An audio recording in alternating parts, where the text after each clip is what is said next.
once again. Much has been mentioned today about Christine's birthday. Everybody knows I'm a numbers person. And someone wrote me an email wishing me an early happy birthday because he knew I would be busy all day today. I don't know how he feels that. But probably because he's going to be busy at his seminar as well. But he mentioned the number of my years, which is 63, by the way. And being a numbers person, I started thinking about that. And what I responded to him with was the scripture. Isaiah 6:3. You know what Isaiah 6:3 says? You should. One calls to another saying, Holy, holy, holy, Adonai Tzebaoth. The whole world is filled with His glory. I saw that when I was looking it up. That pretty much explains my attitude walking with the Lord. I say He is holy. He is the Lord of hosts. Adonai Tzebaoth. And the whole world is indeed full of His glory. I just pray that He receives the glory back that He still me with as I offer it back to Him. This is an interesting parasha, which what makes this one different than the other. But I could have focused on just the zeal of Pinchas. Go ahead, say it. But I won't, exactly. Read a little bit about Pinchas. But I won't use the word zeal as much as another word. I could have focused on chapters 28 and 29, which talk about the Moedim, which we actually covered back in Vayikra. They're repeated again here. I could have talked about the census that was taken and how everyone was numbered. An interesting question came up to me earlier this morning as to why Sirach is mentioned as one of the children of Asher during the census. Well, the answer I had was, I don't know. The rabbis have their own conclusions they come to. But it can't be the same Sirach that is named way earlier because, did you say she would be like about 400 and some odd years old? So it's not likely to be the same person. Some have actually said it was a stepchild of Asher. That would make a little more sense. And I could focus on, I am going to focus on that. So, I pull out my trusty notes here. I call this, and I'm sure Steve has already picked it up for the recording. I call this pick up a stick. Now, see, there's a lot of times in our lives that we face a problem. And one of the first reactions that we could do is we could pick up a stick and beat away the problem, whether it's an adversary, whether it's an attacking animal, whatever it is. And it could be a figurative stick or a literal stick. So we actually read this morning, in this Torah portion, and if you read, that's what happened here. But last week we read about Balaam. More specifically, we read about Jenny, which was Balaam's donkey. And the donkey, of course, was not doing things the way her owner wanted her to do. And he wasn't happy with her. Because he can't understand what's going on. He's not seeing with spiritual eyes. So he beats her with a stick. Even though he finally discovered that she was actually taking actions that were in his best interest, actually saving his life by steering away in one way or another from the angel who was standing in front of them with his sword drawn.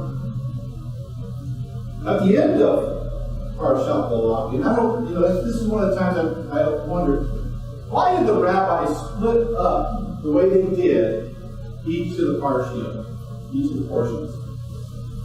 Because at the end of Balak, which is only 9 verses, the Israelites found themselves facing a huge problem. We read that, if you read last week's Parashat, in Numbers 25, verses 1 through 3.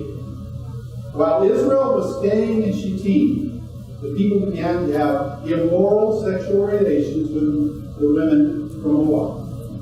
Then they invited the people to the sacrifices of their gods. So the people were eating and bowing down before their gods. When Israel became bound at that time to Baal Peor, the anger of Adonai grew hot against Israel. So we see this great seduction has occurred. The Moabites and the Midianites have caused the Israelites to turn to idol worship.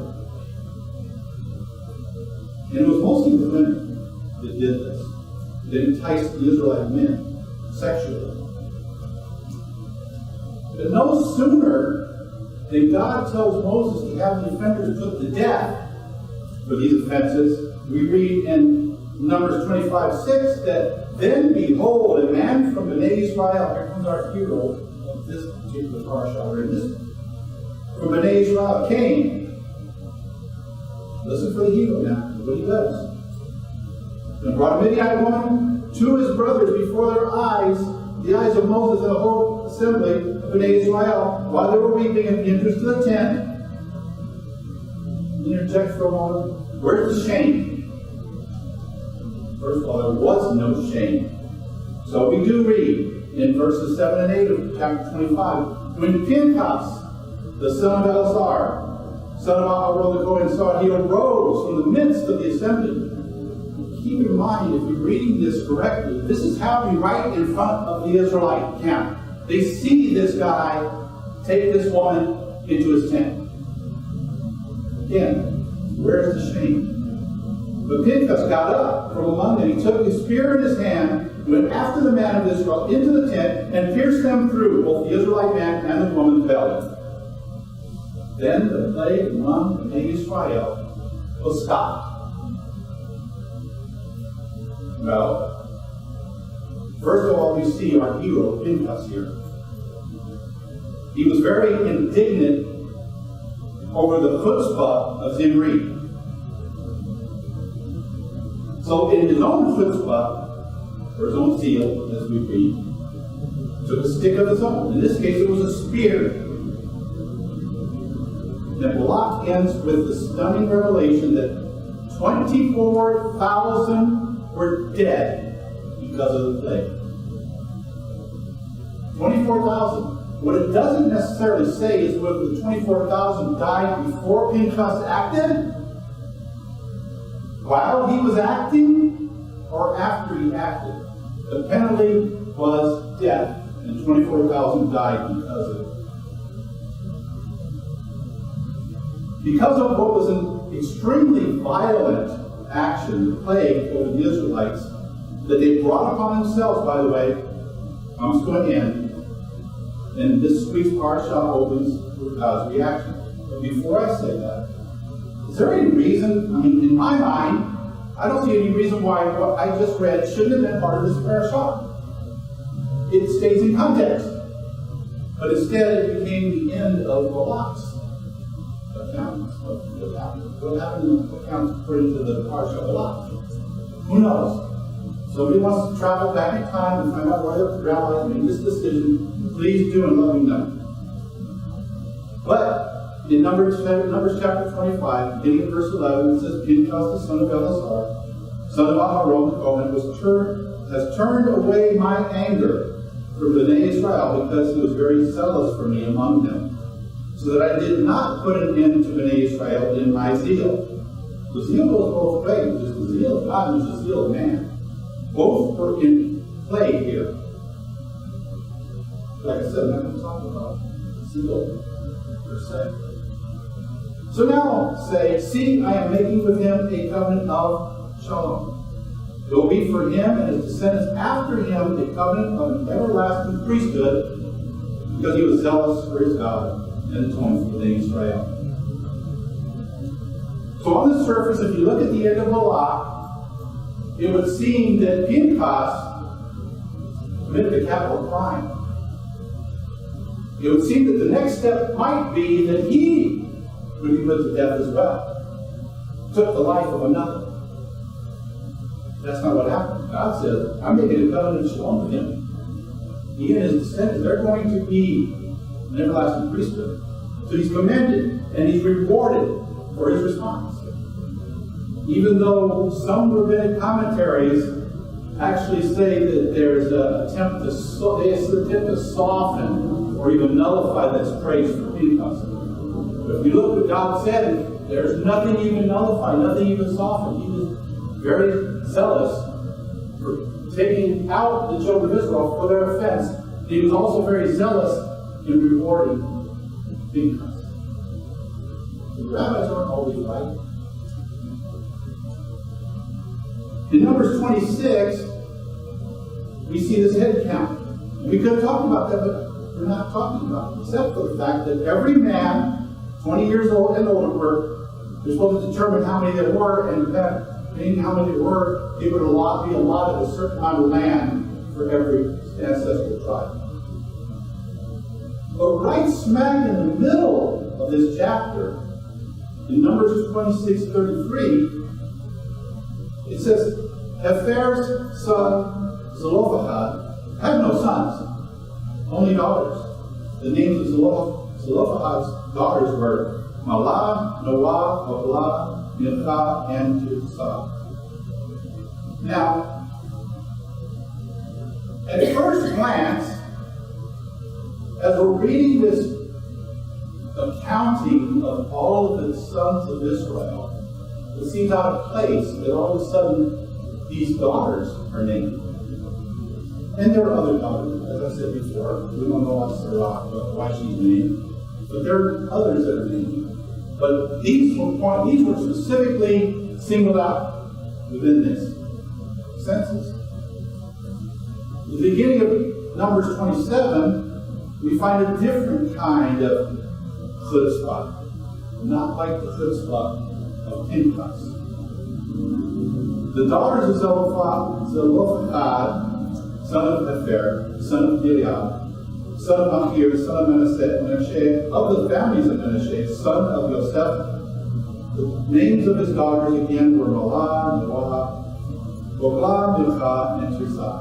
They stood before Moses, Eleazar the Kohen, and the princes of the entire assembly at the entrance to the tent of meeting, and said, Our father died in the wilderness. But he was not one of the followers banding together against Adonai with Korah. Though he died for his own sin, yet he had no sons. Why should our father's name diminish from his family just because he had no son? Give us property among our father's brothers. Now, understand this, with very few exceptions, the women weren't so old in those days. The women were more followers. And for these 5 sisters to stand up before the assembly, and you notice they were very cordial, they were polite, they didn't try to usurp authority over the leadership. They just made their case. So it was very bold for them to do this. But in their appeal, they weren't seeking any fairness or even protection for themselves. But they were also seeking after God's own interest. Because they were trying to preserve the name of one of his faithful children, who, again, like it said, we just read, he didn't participate in the rebellion, the Korah rebellion against God and his anointed and appointed leaders, Moses and Aaron. So in response to their appeal, Moses said, no, that's not going to happen. No, that's not what he said. What do you do? I talked about it last week. Sometimes I don't have the answer right away. But I will let you know, I will look into it and get back to you. That's exactly what Moses did. Because he turned to God for an answer. And in Numbers 27:7, God said, you are to turn over inheritance of their father to them. So God agreed with what they said. God said that all the tribes receive an inheritance. What about this tribe? They would not receive an inheritance if it had not been for the chutzpah, according to the word of these daughters. But that wasn't the end of it. God had other things in store. But as a result of the boldness, the chutzpah of these daughters, they became very instrumental in changing the laws of inheritance. Before this, the law of inheritance was to the son, not the daughter. It also changed the history of Israel. Because in Numbers 27, beginning verse 8, he continued saying, "Furthermore, you are to speak to Bnei Israel, saying, if a man dies without a son, you are to transfer his inheritance to his daughter. If he has no daughter, you are to give his inheritance to his brothers. If he has no brothers, you are to give it to his father's brothers. If his father has no brothers, you are to give it to the nearest relative in his family, that he might possess it. This is to be a legal statute for Bnei Israel, just as Adonai commanded Moses." So they changed law because they questioned the right of inheritance. Because they had the boldness, they had the chutzpah to step forward and say, what's going to happen to our father's inheritance? What's going to happen to his inheritance? So in that way, Numbers 27 tells us that no tribe would ever be deprived of their share of inheritance in the land. Now, unlike Pinchas, the daughters of Zelophehad didn't use or even need a stick. But by appealing to a sense of equity and security, they accomplished a great victory in the history of all of Israel from that day forward. So within the same Parashat, and the way it's broken down for us here, it's only 2 chapters separating the two. We find 2 different stories that present 2 different ways of solving the problem. Both are problems that ultimately affect and concern the entire community, not just the individuals. It's the important thing that we've always stressed. It's not about me, it's about us. It's about community. It's about relationship with one another. For Pinchas, his response was impulsive, to say the least, and handled with extreme violence. For Zelophehad's daughters, it was more thoughtful, and they appealed to reason and fairness. Even though they differed in their approaches, they were still able to obtain favorable results. Not just for themselves, as I said, as individuals, but for the community as a whole. Now, some view Pinchas' response as being very negative and even a cynical view of people. He took punitive measures as if people couldn't respond to anything else. But how many of you know there are times when punitive measures are the only action you can take? And he took it. But in this case, the punishment that would fit the crime was the most extreme punishment. It was death.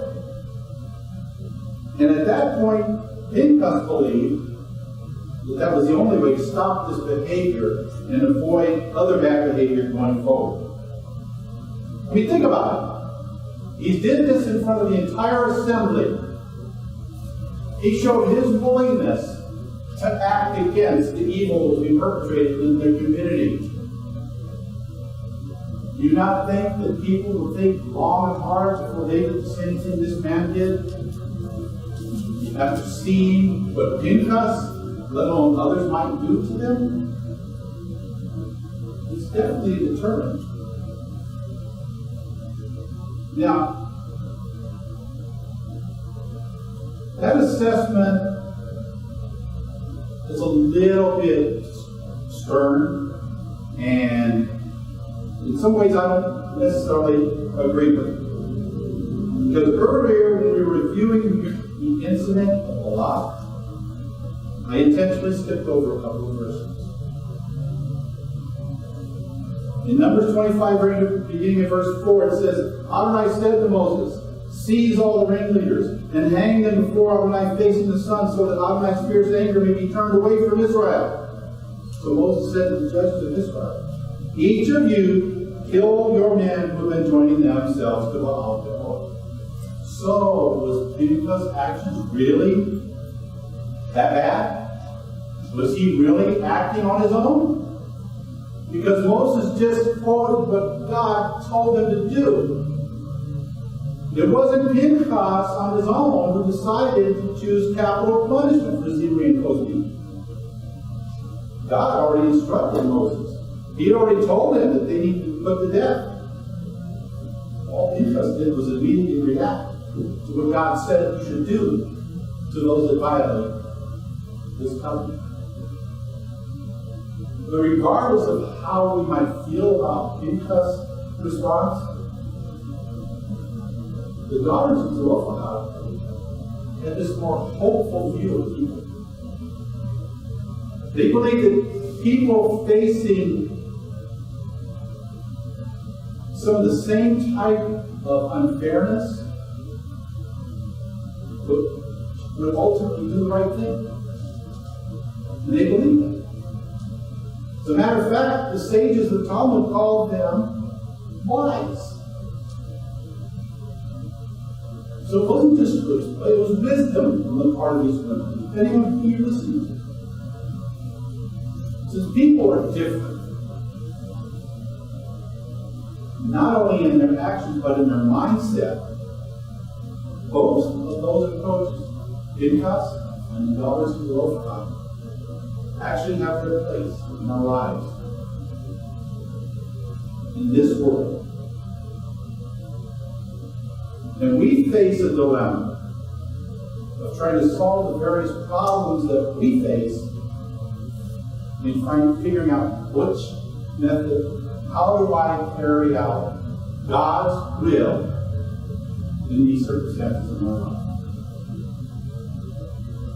We need to be wise, as the sages said about these daughters. And we need to pray for that wisdom so we can know the difference. And that we can act according to what God says and what God wants. There's a lot of times when we do things because someone says to do them. But do we want to do them? Or do the people that say it really want us to act? Or are they just talking in words?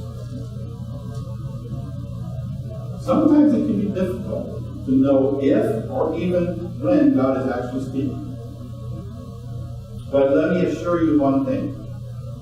If you feel that way, you're not alone. You're in very good company. Because sometimes even the prophets need confirmation to know that it was God who told them to do something.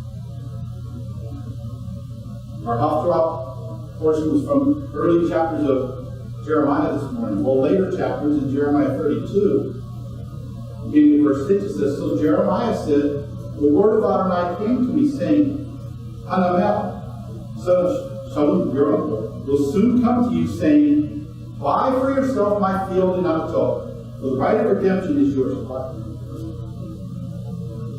Well, it wasn't sometime later, at least we don't see it in our text. Because in verse 8, it almost immediately it says, So my uncle's son Hanamel came to me in the court of the guard. As was the word of Adonai. He said to me, Buy my field, please, which is in Anatol, in the land of Benjamin. For the right of inheritance is yours, and the redemption is yours. Buy it for yourself. At the end of that verse, we see that there was the confirmation that Jeremiah needed. This verse told him, because it happened right after he heard from the Lord, it happened. And it says, Then I knew that this was the word of Adonai. Which would indicate to me when he first heard the word, he wasn't sure. Is this the Lord? Is he really telling me this? But he confirmed it immediately by having it happen.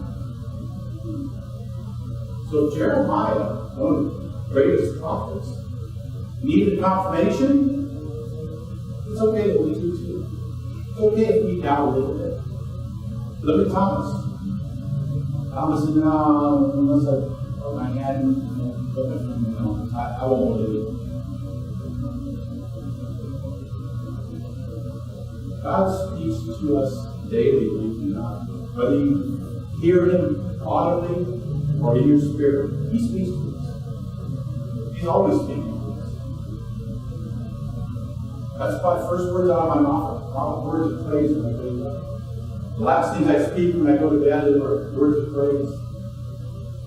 Because I know He's there, He's with me. And He's speaking to me whether I acknowledge what He's saying at that moment.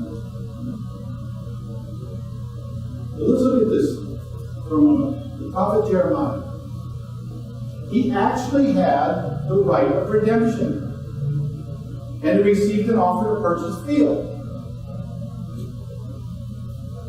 When it says here in the Tree of Life version that he was in the court of the guard, some translations say he was in prison, which is what is a better translation.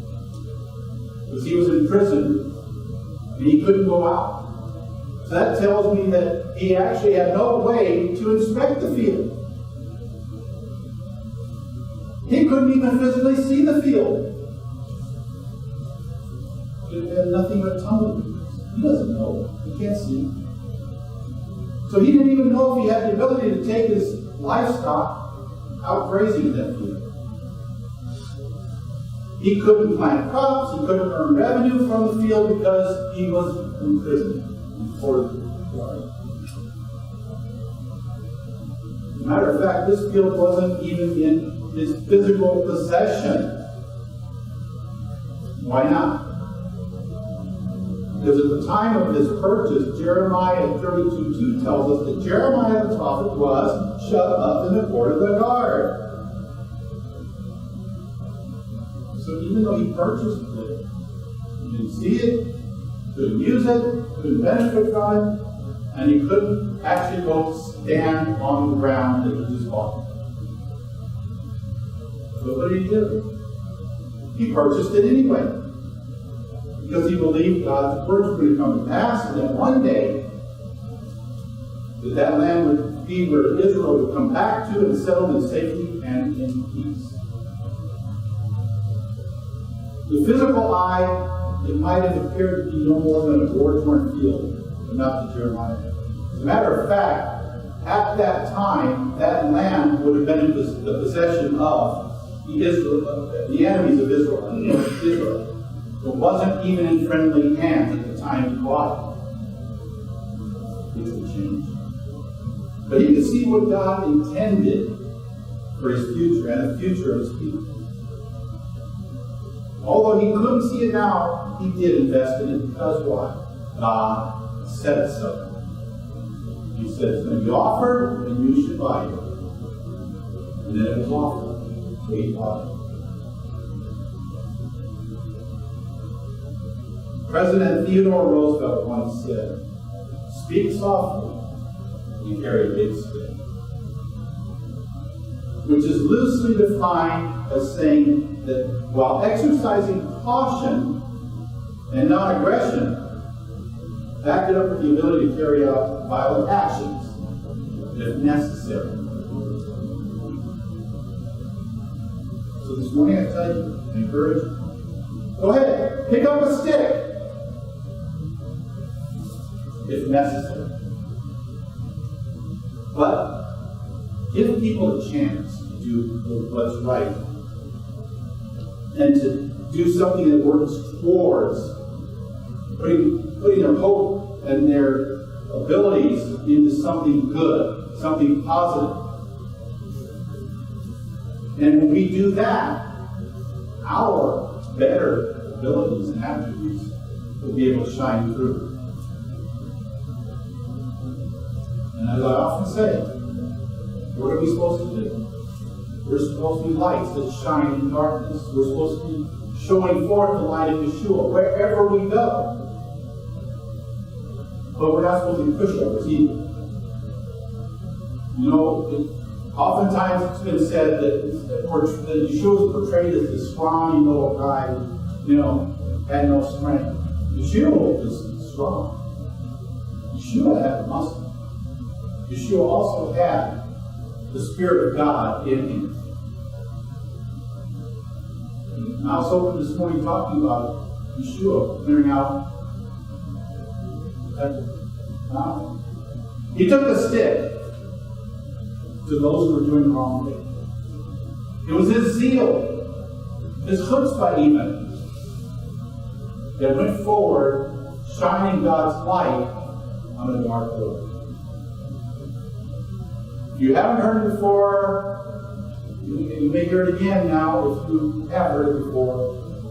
But the error of the money changers on the temple, at the temple, was not an error of selling on Shabbat. That's not what the story tells us, contrary to some popular belief today. The error was they were cheating the people. They were doing the wrong thing. So, don't expect to bring me a bull, for me to reject that bull and sell you a bull that costs money. Because that's what Yeshua was doing. He was penalizing them for cheating the people, saying that their sacrifice was no good. They had to buy one of these. And I said this before too. The spirits and theorists that I tend to be. I see this revolving door happening. As I take your bull and say it's not good enough, you need to buy this bull. That bull is going all the way around, and the next person up, I'm selling that same bull to. That's my thinking. There's no proof in Scripture that says they were doing that, but I can just imagine they were using those same sacrifices to resell as sacrifices, the ones they said we were doing. But we need to act with fairness. We need to act like Pinchas at times. And just go for it with all the zeal and all the chutzpah that it took for him to run that spirit through two people. Sometimes we need to be like the daughters of Blvd and be humble. You see a wrong, it's okay to question that wrong. There's a way to question that wrong. Be humble, be tender. Exhibit the light of peace that's in us. Exhibit the love of God through the Ruach that's in us. And let's make this world a better place while we're here. Let's make this world better just because we're here shining His light on it. Our light may not shine across the entire world, but our light shines in our world. Some of us have a larger world than others. Some have a small circle of relationships and friends and neighbors. Others, your world expands the entire nation. Even some of you have relationships that expand the entire world. Wonderful. Is your light shining to those relationships? Is your light shining to your loved ones? Is your light shining to your neighbors? I think I shared this some time ago as I close. Bobby and I still get a laugh out of this. We lived in an apartment complex 30 some odd years ago. She's already smiling. She knows where I'm going with this. Of course, we had our mezuzah. We go in every day. That's the mezuzah, 1 minute now. Well, we were coming in one day, and we heard this voice from one of our neighbors' windows. It's the door. They noticed. We want them to notice, but even better, we want them to come and say, why do you kiss the door? Oh, let me tell you, come on, sit down. The light of kissing the door, as they call it, recognizing God's word in our lives and watching over us and our home, shine to somebody in our apartment complex. To this day, we never found out who it was that said it. They never came to us and asked us. question. But I would have loved for them to come and ask why you do that. But they notice it. How much more do they notice when you're doing something you shouldn't do? That's the thing we need to guard against. And how do you guard against it? Always do the right thing. Always have our light shining. Never allow the bushel to go over us to drown out that light. That way nobody has anything to accuse you of. You're always doing the right thing. They can't get you. All they can do is question why you're doing that right thing. And then that opens the door. That opens the door to sharing God's word with them and spreading that light into their lives. Lord God of Abraham, Isaac, and Jacob, we do honor you today and each and every day that we live. Because you have given us this light, you have given us this opportunity, this privilege of shining forth your light. The light of Yeshua, the light of salvation to the lost and dark world. Let the people know it's what we're doing. Cause them to ask us why we do what we do, so that we have an answer for it. Don't always give us that answer. We don't already know it, reveal it to us. So that we can be better ambassadors each and every day. Whether it's our families, our friends, or our neighbors. Open up those doors so we can share the good news of Yeshua, the good news of your salvation. And I pray that we will always remember, as you just read in Isaiah 6:30, we should do just like the angels and say, holy, holy, holy is the Lord God. The whole world is full of your glory. Let us never forget that your glory is everywhere. Your glory is everywhere because your people are everywhere. Let us manifest your glory wherever we go. Thank you, Lord, for your grace. In Yeshua's name.